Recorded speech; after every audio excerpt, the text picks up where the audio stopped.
Good evening. The artist who created a statue of a Black Lives Matter protester in Bristol city centre says it's not permanent and will be auctioned for charity. Marc Quinn says the money will go to organisations promoting the teaching of black history in schools. The installation on the Plinth, where the statue of Edward Colston once stood, took place in the early hours of this morning without the permission of the council, and opinions have been divided. They've obviously chosen the statue really carefully. It looks amazing. It's now historic, what happened. Well, it's got no historical value, has it? You know?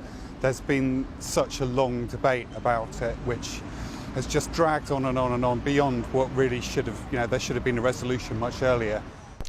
Well, one of the organisations set to benefit from the sale of the statue is Cargo Classroom, based in Bristol. And a little earlier, I spoke to Lawrence Hu from the charity and began by asking him how the money would be used.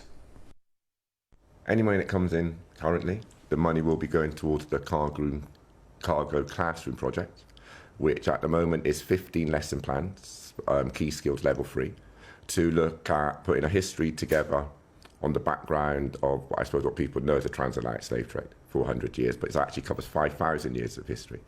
And this is showing the achievements and accomplishments of people of African descent. And that's really important to you? It's very important. It's a piece of the narrative of history that has been, for whatever reason, erased.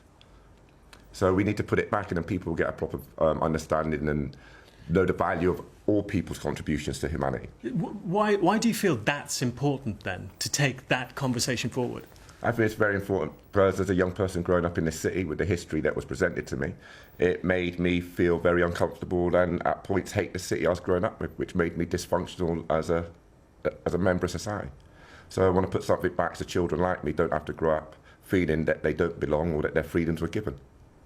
It's very important. Let's go back to the statue, because the conversation has come back to this statue in a way. When Colston was up there, he was divisive. When it was taken down, a lot of people felt it was done undemocratically. Now this goes up undemocratically. Some people might argue, well, that's not fair either. I enjoy that. That's why I find quite enjoy. Even my partner before leaves, oh, what if someone smashes it and takes it down? I said I was going to have a conversation around it. The fact is that someone's put it down, they've done it without asking permission. And to me, that's what Bristol's always been about. A lot of the artists that I respect and have known in the city, they've done all the work they've done because they couldn't get access within the city, and then later on they've been adored by the city.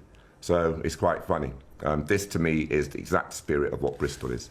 So change is good, but does it damage race relations in a way then?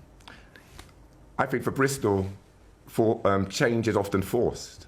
And I feel that at the moment we're in a place where we can force the changes that Bristol hasn't been able to make, especially to do with racism. So at the moment I feel that there is a push to change something that Bristol hasn't been able to do. The change is going in the right direction for you? For me, the change is going in the right direction, and that means there's going to be a lot of uncomfortable people.